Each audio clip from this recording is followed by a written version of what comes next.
I think most people would agree that Capcom are one of the most prestigious game developers out there, with franchises like Resident Evil, Monster Hunter, and one of my recent favorites, Dragon's Dogma. They have several releases this year, and one of them is a brand new IP. Pragmata is something of a unique title where you play as a spacefarer named Hugh, who is accompanied by an android companion, Diana. Capcom have a demo up now which I have played through several times to form this quick look. I will break down the gameplay and systems whilst touching upon everything we know about the story and characters. If you like this content and want to support the channel, then please leave a like and subscribe, or if you don't like it, then leave a thumbs down and let me know how I can be better for you. This demo is available on all platforms that the game is releasing on, which is to say Xbox, PlayStation, Switch 2 and PC. My first run took me approximately 25 minutes, but they do offer some incentives to play again. I played this on Xbox, so I can't comment on the performance of the other platforms. I want to start with the gameplay, as that is the aspect that interested me most from the trailers and what actually drew me into wanting to play this game in the first place. We control Hugh, the spacefarer who partakes in standard third-person over-the-shoulder shooting. There is a main pistol which seems to have an auto reload, but then stronger weapons which are disposable. That is to say that these weapons become useless after their ammo was spent. Of these stronger weapons, the demo offered me 3, one of which was only available after first completion. One of these was a high-powered close-range shotgun, one was a beam laser which obliterated anything in its path but required charging before firing, and the last was a time-pausing weapon which would trap enemies in a stasis. These all felt like great accompaniments to the standard grade pistol, and I'm sure there'll be many others to discover. It was quite annoying that you couldn't reload them and just chuck them when they were used up, but what I came to understand was that Hugh only has 4 slots to equip weapons based on their types: the primary unit, the attack unit, the tactical unit, and the defense unit. The pistol counts as the primary unit, but the other 3 slots can only contain one weapon at a time, whereas each type will have multiple weapons to find. Of the ones I experienced, both the shotgun and the beam laser were attack units, so I couldn't have them both equipped. The freeze time weapon was a tactical unit. These weapons would show up pretty frequently in boxes you break, chests you open, or dropped by enemies you defeat. This creates a constant cycle of variation where you'll be continually swapping between weapons as you progress through the game. This on paper sounds fun, but only if the weapons are of a consistent quality, otherwise I could see it becoming frustrating. Luckily, the 3 showcased so far do have that level of quality, but who knows about the others. Hugh has thrusters on his suit which allows hovering when traversing, but also allows for dodging in combat. There is a perfect dodge where executing just before the attack hits will cause time to slow down, but I think it was a little too brief to be effective. Maybe this is something you can upgrade later in the game. Speaking of upgrades, Pragmata has something called escape hatches which act as checkpoints. They replenish your health and will be your respawn point if you die. Your healing has a limited number of uses, but I did find an item that upgraded the use count much like a Dark Souls title. Escape hatches are also where you can return to something called the shelter, which is the hub area. The shelter, we are told, is where you can use a 3D printer to unlock the weapons and hacking modules you have discovered, as well as a place where you can upgrade your stats. The demo didn't grant access to this area, so I couldn't see how any of this was implemented, sadly. Now, at this point, you're probably thinking, hang on, you said this gameplay was unique, but everything sounds pretty standard so far. Well, let me introduce you to the android child Diana. She is the whole other side to this combat system. The enemies in this game have a shield by default. You can shoot at them as much as you like with Hugh, but ultimately your damage will be suppressed until their shields are down. As Diana is an android, she possesses the ability to hack these enemies and break their shields. By pressing the button input, a hacking minigame will begin on the side of the screen, which you must complete to break the shield. The catch is that this is in real time, so you can still shoot and they can still come at you, so it puts pressure on the situation. I absolutely love this mechanic. It seems simple enough at first,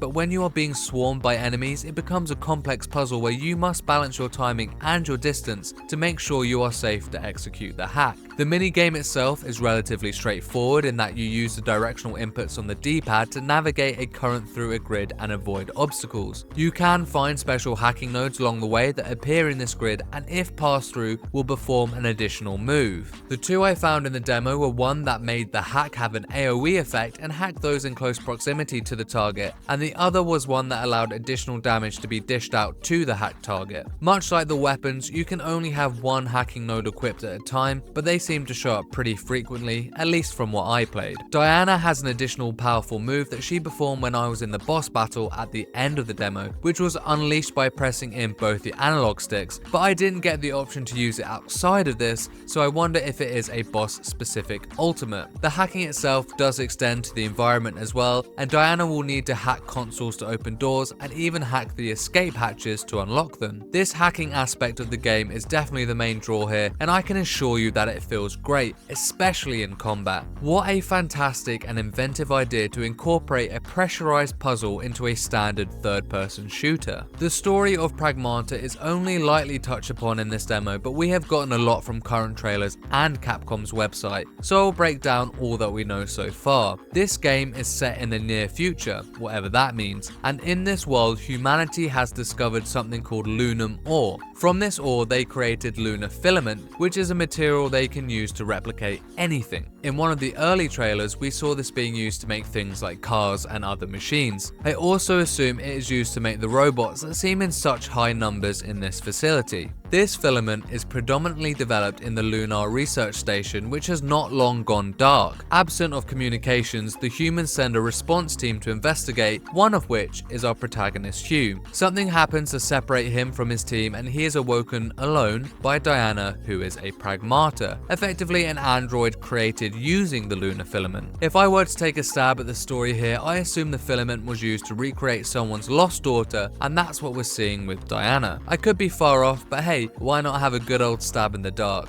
Hugh and Diana then investigate the lunar station to see what has happened, and that is where our demo takes place. From more recent trailers, we see our two characters traversing something that looks like a digitized, voxelated New York, so the story may take us beyond the lunar station, but it could also just be a simulation room. The mystery of the story on paper doesn't strike me as super interesting, but I'm sure there are going to be some twists and turns and a focus on the relationship between Hugh and Diana. This will probably lean on the father-daughter dynamic. It has potential, and I'm looking forward to seeing how well it is executed. Pragmata is being developed in Capcom's RE engine, and because of that it looks great. I did have some slight issues with Diana's hair physics, which go a bit wild at times, but otherwise I was impressed. The lunar station itself is draped in science fiction set dressing, which I loved, but I do hope they get more creative with the enemy designs, as they were a bit lacking from what we got to see in this demo. Hugh has changeable outfits, and you unlock one after your first completion of the demo, which was an artistic sketchbook spacesuit. This was the same suit but covered in pastel drawings by Diana, which was a sweet touch. With this demo being so short, all of my impressions here really are as much as I can glean. Hopefully from this small slice I have managed to enlighten you with a little bit about what this game is and how it functions. I love the combat system with the hacking minigame, but the boat is still out on the story and narrative drive. I am really looking forward to see how they expand the enemy encounters as well as the boss fights. I didn't really talk about it much, but the boss fight at the end of this demo is really fun and felt like a fair challenge. It is a big brute of a machine constantly firing rockets and charging at you to keep you on your toes. I felt like it was a good conclusion to the demo to test you on everything you learned. More intricate bosses as the game goes on would be great to see, and this first boss is a perfect starting point. The other thing I am really intrigued to sink my teeth into is the leveling up and 3D printing. I want to see the range of arsenal available to us, as well as the different areas of skills we can level up. I assume there will be certain and separate trees for Hugh and Diana to hone in on their specific gameplay mechanics. With how the combat system is set up, I could see some incredibly unique and enjoyable combinations of Hugh's weapons and Diana's hacking nodes. I can't wait to explore the possibilities. Pragmata is set to release later this year on April 24th for PS5, Xbox Series, Switch 2 and PC. There is a pre-order bonus available right now which gives special skins for the two main characters, but also a premium edition which will give you even more skins as well as other goodies. It's great to see Capcom try new IP when they have a sea of solid franchises, one of which we are seeing in a couple of short weeks. Check out the channel for my recent review of Final Fantasy VII Remake, as well as breakdowns of all the big three's 2026 gaming showcases so far. Let me know in the comments below if you are looking forward to Pragmata, and for everything else, casual gamer,